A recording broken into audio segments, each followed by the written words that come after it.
Hi everyone, I'm so happy to be here today to introduce two iconic and inspiring women of our time. First up, it is my privilege to introduce my former boss, whom I've known for the past 15 years, who has taught me everything about HIV, AIDS, and normalizing living with people with HIV. She has played a leading role in the response to the HIV epidemic in Malaysia and globally, and is currently the chairman of the Malaysian Foundation and president of the International AIDS Society. She is also presently chair of the Medical Center COVID-19 Task Force and a member of National Recovery Council. Beyond the emergency room, I've been told that she's also been busy rejuvenating and reblooming orchids during the COVID-19 lockdown. Please join me to welcome none other than Datuk Professor Dr. Adiba Kamarozaman. Moderating the session is Dr. Melati Nungsari, Assistant Professor of Economics at the Asia School of Business and a research affiliate at MIT Sloan School of Management. Here's an interesting fact about Dr. Melati. She is a microeconomist whose research is on labor informality, entrepreneurship, and labor market integration of vulnerable groups, such as refugees, undocumented persons, and urban poor. And while some of us baked and biked, Dr. Melati read her way through the pandemic. Do check out Melati Reads and Reviews on Instagram. Over to you, Dr. Melati, in conversation, learning from the pandemic, weaving in a social justice perspective.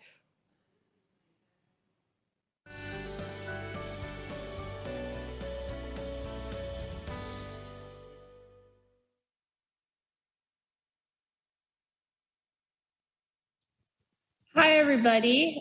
Good morning. Very happy to be here and very happy to see everybody this morning. And today I will be having a conversation with Prof. Adiba. Hi, Prof. Adiba. Good morning, Melati. How are you? Good. So we're going to sort of take it a bit, I think, casually rather than, your usual panel. So I guess we shall begin with just generally talking about the pandemic, and then I guess we'll just see how it goes. Is that okay, Prof? Fine with me. There's plenty to talk about, though. Yes, so much to talk about. Yeah. Okay, so we've been doing this for so long. I think I do want to get to the rising cases, and I think there's a bit more anxiety creeping up in a lot of segments of the population with what's going to happen next. But maybe we should think about in the past before we go to the future a little bit. Sure. So Prof, what do you think is, just if you could summarize a little bit, thinking about the holistic impacts of the pandemic on society and thinking about maybe, differential effects of the pandemic on different populations from your work, if you wanted to comment a bit on that. Yeah, thanks, Melati. And I think let's briefly reflect on the numbers. I think, it's striking that we did well, really well in the first year of the pandemic. With the first wave, we acted quickly, we shut down borders. And then, the third and fourth quarter onwards, we kind of lose control. And I think for several reasons, it was really stark, how you hear these numbers every day. But as I was preparing for this conversation, I looked at the figures again. And we've had 2.5 million cases with lately, or last several months, an average of 4,000 to 5,000 cases daily and higher, in July, August, September, October, and close to 30,000 deaths. So, these are huge numbers by any account. But what's really striking is that, that exponential rise, as we all experienced, was between May to November, which added, 2 million cases and 22,000 deaths just in that, relatively short 6 months. So what happened? And of course, it was a collision between, the Delta virus landing on our shores that's hugely infectious. Plus, we hadn't got the vaccination to a level that was able to overcome the infectiousness of Delta. But I think, we all put it down to the Sabah election, but it really is one step further. How did the cases in Sabah begin?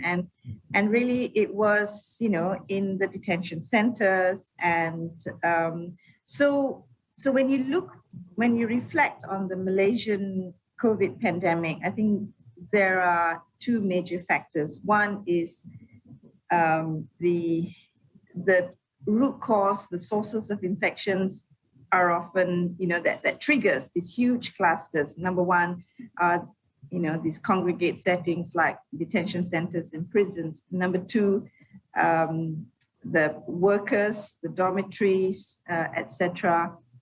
And in high density living areas like the cities, and in the third wave in particular, people living in PPR flats were badly affected. And then on top of that, we had a public health system that was, no longer able to cope. They did very well in the first phase because the numbers were small, but as the numbers got bigger, the PKDs, the nerve centers of the public health response, just were not able to cope. It's no fault of theirs, but chronic underinvestment in surveillance, in the tools needed to rapidly respond, was just not there, and to respond to the surge. So if you talk about inequalities, it's not just inequalities to individuals and to groups of population, but also inequalities in terms of healthcare, right? The public health system. Yeah.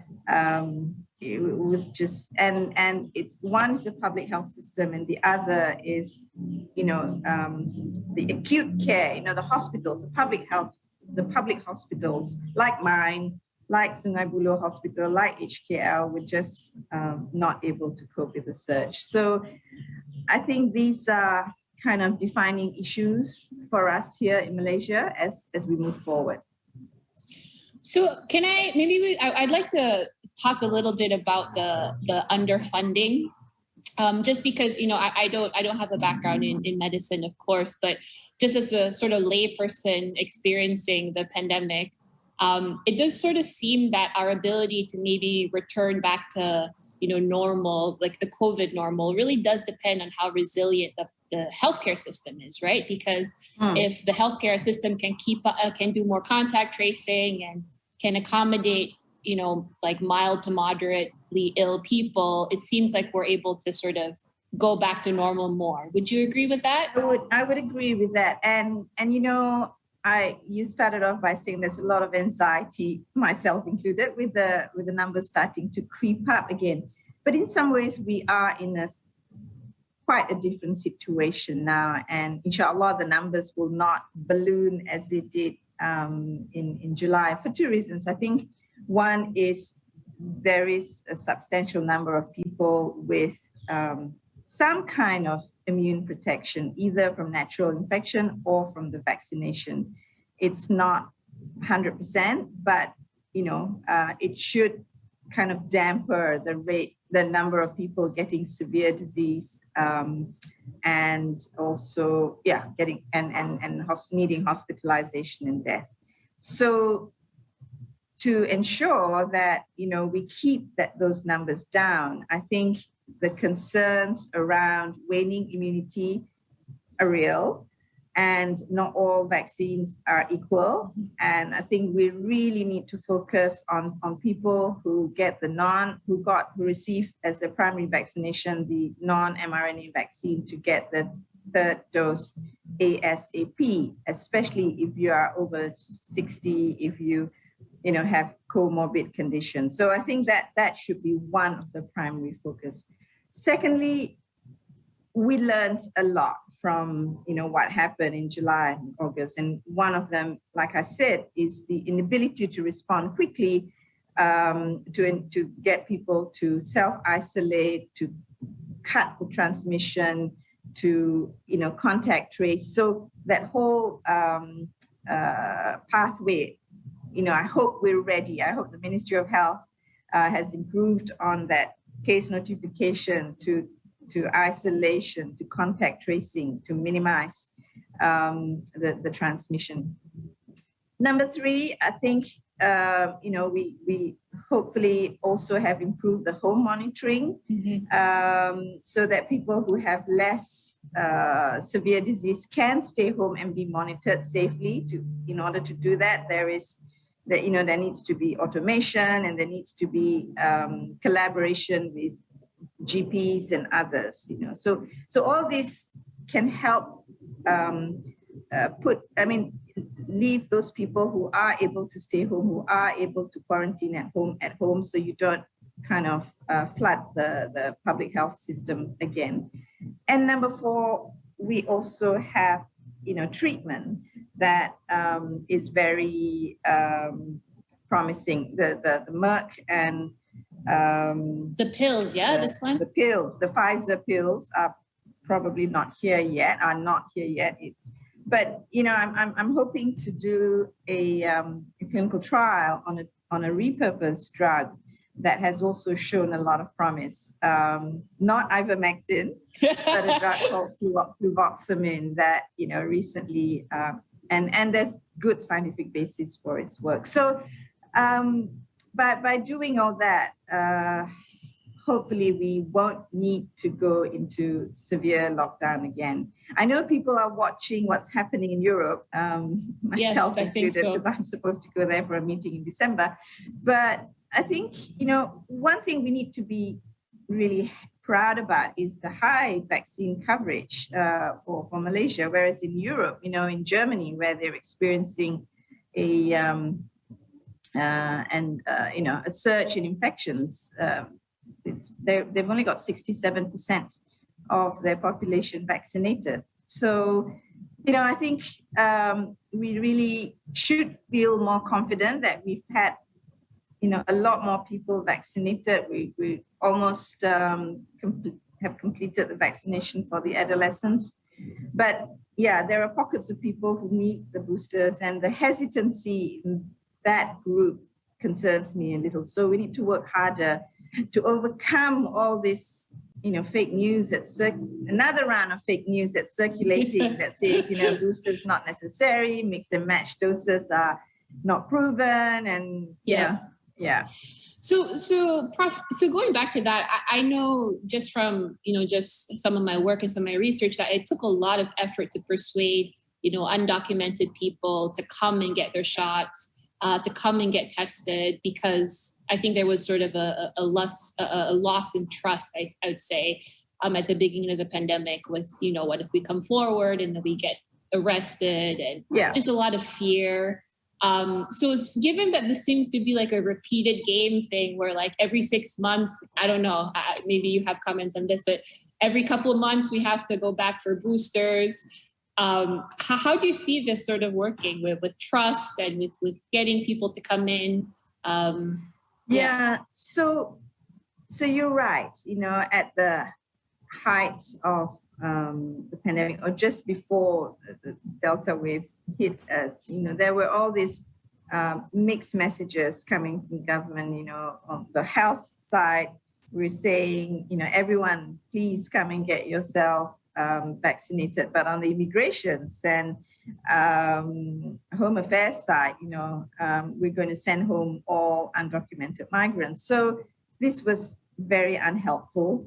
But I think towards, the latter part or the third quarter of this year, third quarter of this year, that harsh rhetorics, I think, pulled back a bit. Yeah. And, documented and undocumented migrants, as could be seen, were lining up to get their vaccinations. And I think NGOs, civil society also played a big role in reaching out to them. And that's super important, right? Because it's not just about fear, it's also about awareness and knowledge and having the right information. I think one is the fear of authorities, but number two is, like everyone else, they probably heard fake news and fear of the vaccine itself. So in terms of educating them, it's got to be culturally appropriate, language appropriate, and it takes a lot of effort.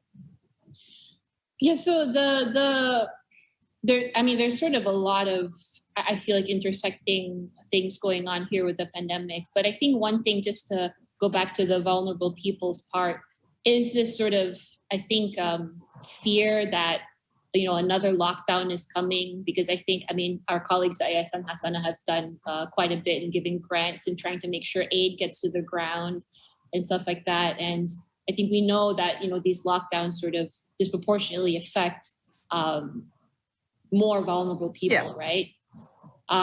So with that, is there any sort of, like you said, I think we do have defenses against it now, the ones you highlighted before, but is there any way we can sort of try to put in a system or try to make the experience of aid better if we, for whatever reason, need another I think, lockdown or having restrictions? seen the devastation of the lockdown in so many different sectors, and that really needs to be a last resort. Hey, I'm speaking from as a health professional who has to find the beds for patients. But, on balance, we really need to try and, if needed, manage the patients as much as possible in the community and early,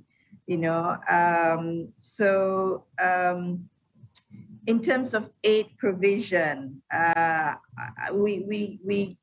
think civil society has played a fantastic role. They need to be supported, not just financially, but also, with other kinds of resource, whether it's human resource or technology. Those things are important, and we need to kind of start preparing in case the numbers go up again. In the same way, we have to ensure that the health system is ready for another increase in cases. Yeah. So I like a lot of people are also worried about this, but I think one thing that people are sort of mentioning, and as we see this happen a bit more with other countries, is vaccinating young kids, right? So thinking about access to many children who maybe are not Malaysian or stateless and stuff like that, and thinking about how they're going to access the vaccine. Do you have any thoughts on that portion? Yeah, I think once again, the health NGOs, whether it's Mercy Malaysia, Malaysian Red Crescent, Emaret, have done a wonderful job, and I think they obviously those three that I mentioned are not the only ones. There were a lot of people on the ground assisting and coordinating efforts to vaccinate stateless children and others through these NGOs. I think would be is going to be very important. Yeah. So the coming back to thinking about collaboration a little bit more. So you mentioned working with the NGOs and stuff like that. So I think there's a sense. So I'm an academic, right? So just coming together, and in your role with the National Recovery Council, how can you see government and maybe academics and researchers? We saw a lot of sort of policy reports and stuff like that come out of Malaysia about what to do, perhaps suggestions on what to do. So going forward, how do you think all these different pieces can work together? So the civil society, the government, the academics, etc. Yeah, I think first of all, we need to have an honest reflection about what happened from different angles, whether it was, like what I said, the state of the health system, at, and why things happened the way they did, the role of civil society, the role of academia, and how, how we can work better. I think to be able to prepare for the next pandemic, we've got to reflect and learn from the lessons of the current pandemic. I think you brought up the issue of trust, which was a problem. So how can we improve on that? Not just for the next pandemic, even now, how can we improve on the trust by the public? A lot of that noise, I think, has improved quite a bit, but messaging, especially around the vaccine, has to be clear.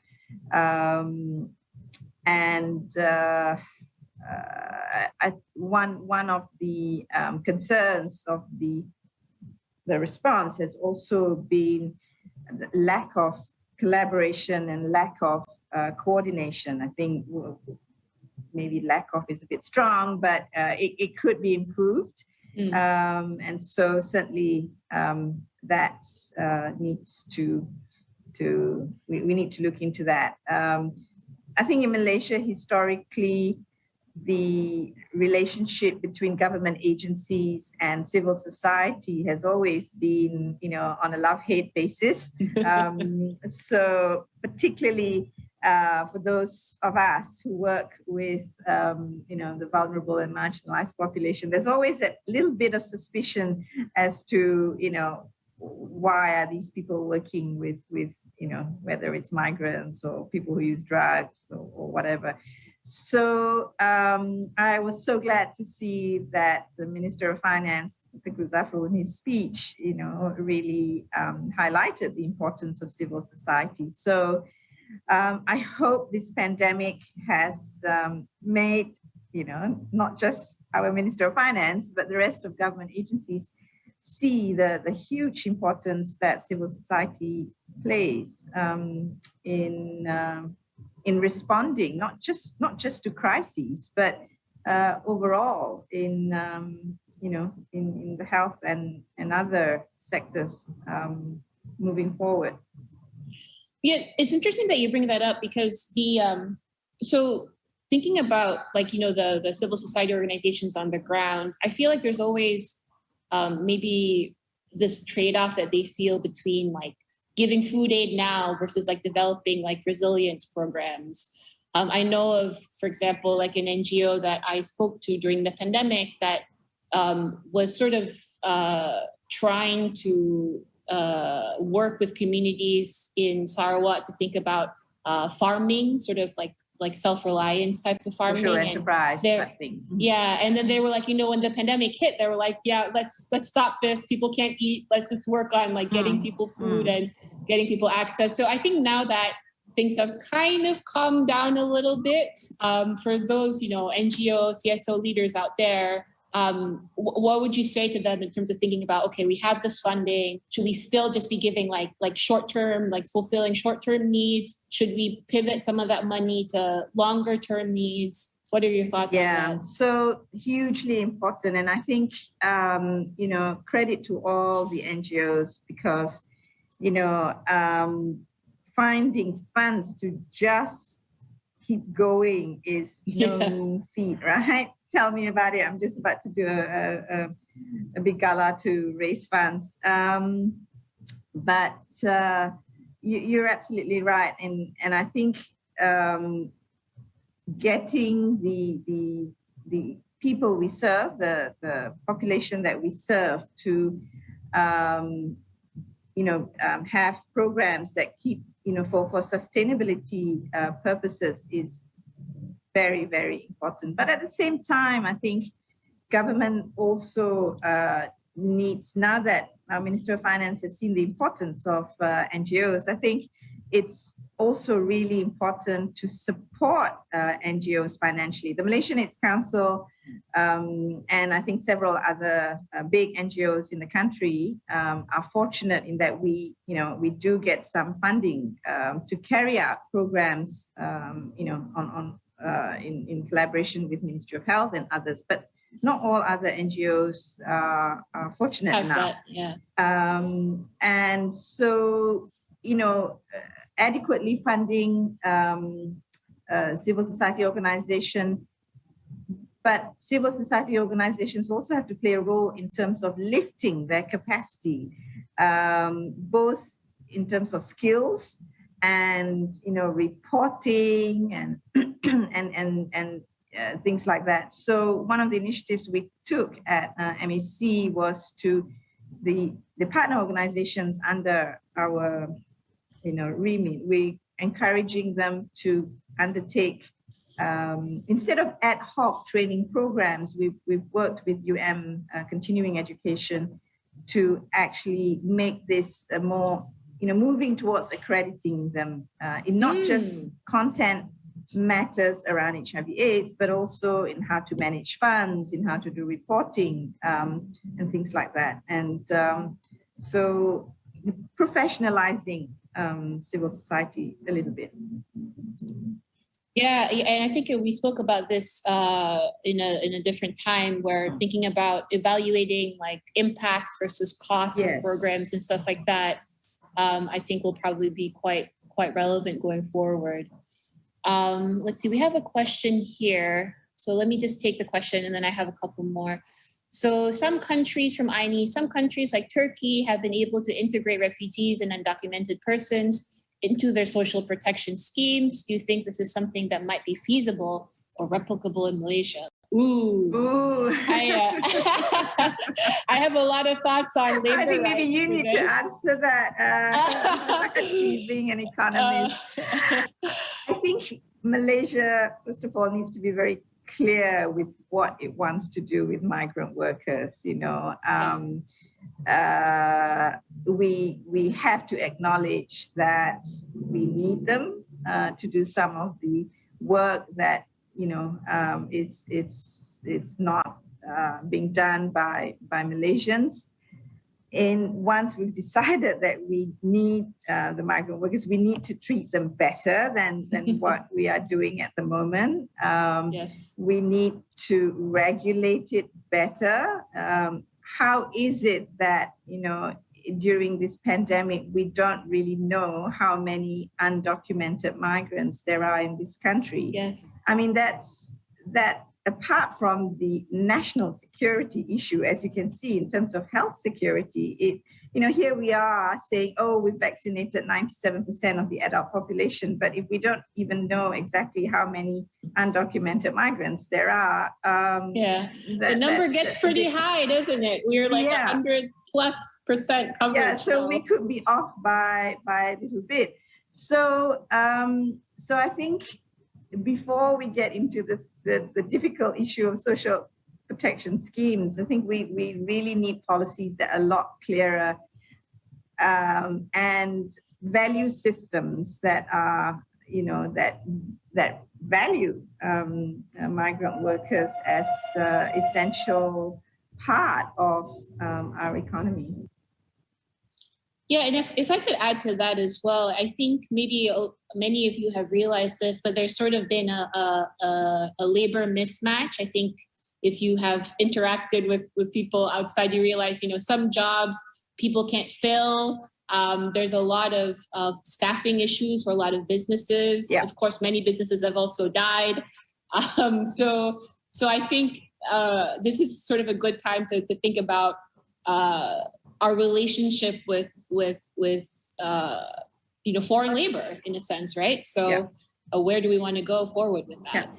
And don't forget, I think, part of the reason, I didn't say this maybe clearly at the beginning, that we were in the situation we were was because of the living conditions of the migrant workers that created cluster after cluster after cluster that still creates clusters. So unless we address that root cause and ensure that employers, treat their employees better, we're going to get into this situation over and over again. And it's not, today it's COVID-19, tomorrow it could be a cholera outbreak, Yeah. So very true.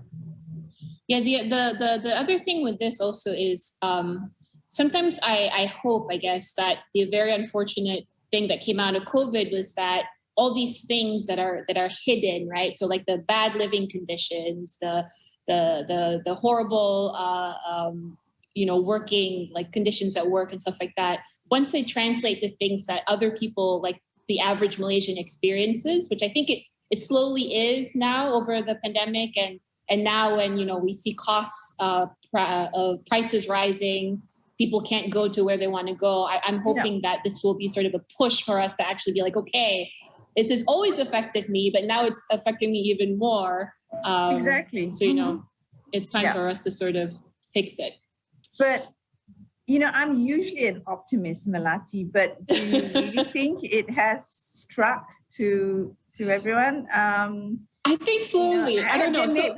Have they really made that connection? One is the migrant workers, two is the overcrowded prisons that resulted in 51,000 infections.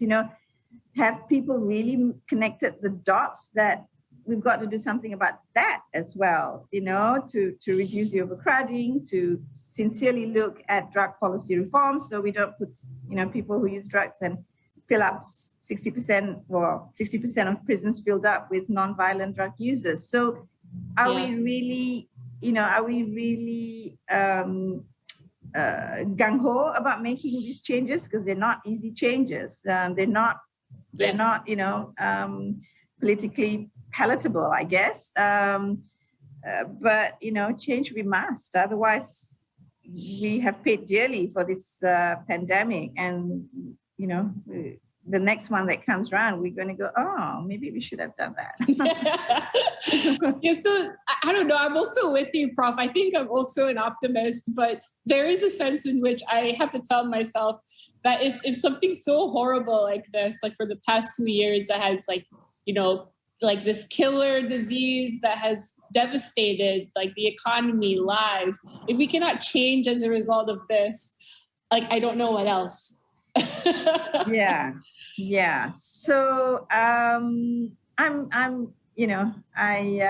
hope that we will sincerely resolve to make big changes, whether it's in transforming health or transforming the health system.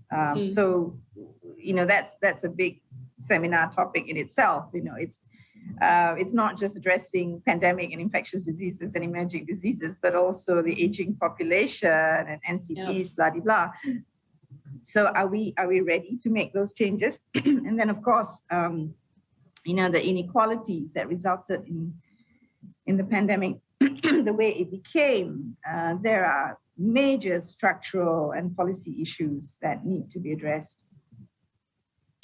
Yes, exactly. I would like to come back to that structural thing, but I want to take this question from Jay. So Jay is asking, how can we overcome charity and care for the vulnerable as sort of being a short sendiri exercise rather than being focused on impact? They say, I view Bendera Putih as a failure of the system. However, it was portrayed as how Malaysians care. This is actually interesting because we ran the study with the WHO that spoke about maybe some parties being a bit, a bit more about the PR and the pictures and the social media blast more than sort of the impact of the program itself. So I guess maybe your comments, Prof, on the Bendera Putih initiative. It's sad that, it is sad that we came to that. How can you stop people from doing short sendiri initiatives? It's again initiatives. It's again about individual and societal value systems, isn't it? You want impactful response in terms of aid giving, then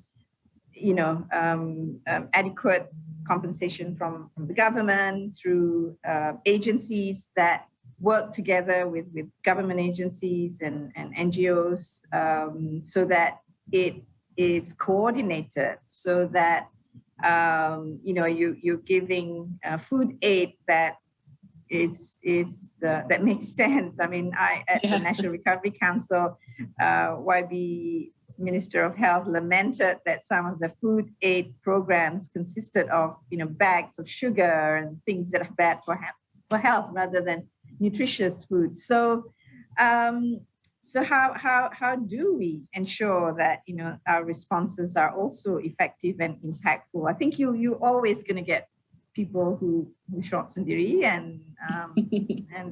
but I think for the government and civil society, we have to the best way is really to work together. Yeah, so in a coordinated manner.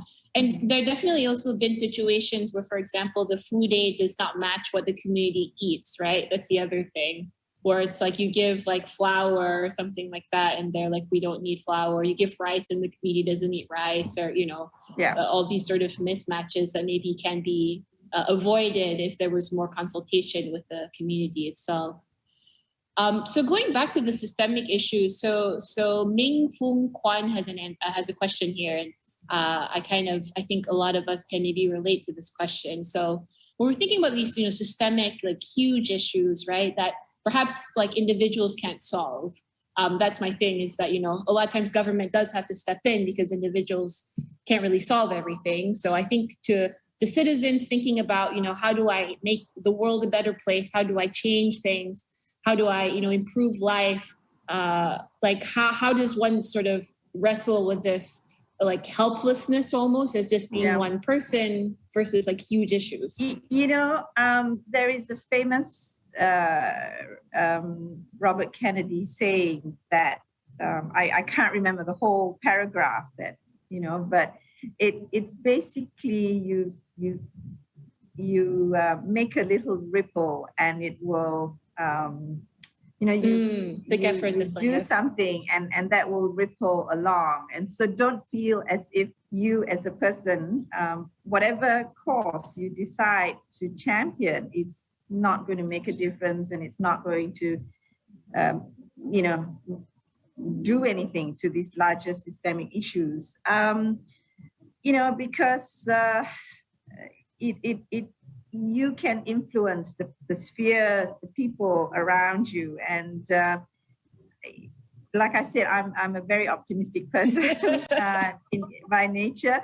So, some of these things not going to change overnight, but every little bit of difference that you make will add on to the larger, waves, that's needed. And even if it's to change your language from a stigmatizing word, could make a difference. And we learn, in the HIV world that I spend a lot of time in, we put a lot of emphasis on this because using stigmatizing word can then normalize the dehumanization of someone, for instance. And so if we all take steps to at least influence the people around us, I think that's already a positive thing. I mean, not everyone can be Dr. Tini Zainuddin, and I love her, and I say to her, Tini, I don't know how you can do what you do. She gets phone calls from stateless family, incredible, and she sends me pictures asking me to diagnose children with terrible skin diseases. I said, Tini, stop, you can't, but that's who she is, and she's doing a fantastic job. But not all of us can be Dr. Tini Zainuddin, myself included. I can't do what she does. Yeah. Yes, and so I guess the takeaway for the person who asked the question is maybe we do little things, right, in whatever we can. Correct. For me, that is personally combating neighborhood WhatsApp messages that are incorrect. So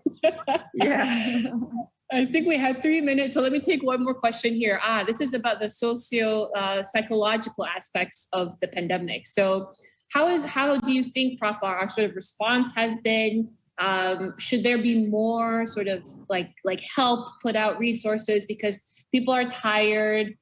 Kids just got back, but I think kids are slowly getting used to things again. Parents are exhausted. People are worried about another lockdown. So how has the response been, and what do you think we can sort of do better? Yeah, so I think like we said, we have to try and avoid at all costs further restrictions in mobility. So, getting the health system up and running and ready to mitigate this is going to be very important. I think one thing that I didn't talk about was testing. I think, testing has improved so much. And all of us have to take personal responsibility. If you have been exposed to someone, get yourself tested and, quarantine. So first of all, we all have to play our roles in making sure that we don't go around transmitting to others, right? And in terms of support, I think mental health support, mental health support, yes, this has been very, very difficult. I mean, even in the best of times, we have had inadequate, whether psychiatrists or psychologists or social workers to deal with mental health. Now it's even more pronounced. What I can say is, perhaps if I think just talking to other people help, just being around friends and getting informal and unprofessional support that's not professional at the early stages help. Doing things, finding a new hobby and things like that also help. Self-care, extremely important. I mean, I think we women, I have grown children now, so I don't have to worry about, taking care of my children and, making sure that they're doing their PDPR and things like that. Taking time off for yourself is extremely important, in the midst of cooking, cleaning, looking after children and working at the same time. So those are things that, you can do for yourself, in addition to, of course, seeking family and support from family and friends. And then finally, if need be, professional help. Yes, and I think that, thinking about yourself also. I think one thing that I've heard a lot recently is, you need to take care of yourself before you can take care of other people, right? Yeah. So wear the mask over yourself if the plane it doesn't have oxygen before you put it on other people. So yeah. I think maybe that would be a good note to end on, given I'm getting on that note, Melati, before we end, I think that's where we Asians, I think women, we don't do that very much. We don't do that because, we our husbands say, not mine, but many husbands will say, go make me a cup of coffee, or I want this special dish for dinner and things. So that gender inequality in Asian relationships is still can still be an issue. Very true. So let this be a call for all of us to think about, what ways, in small ways, that we can affect the world, but maybe also ourselves and our mental health in order for us to take care of each other and ourselves better. I think, like Prof. Adiba said, there may be probably will be future pandemics, future crises. So it's sort of a marathon, right? So we can't really treat it as a sprint in a sense. All right. So I guess I am done now. Back to my colleagues, and thank you so much, Prof. Adiba, for sharing your thoughts with us.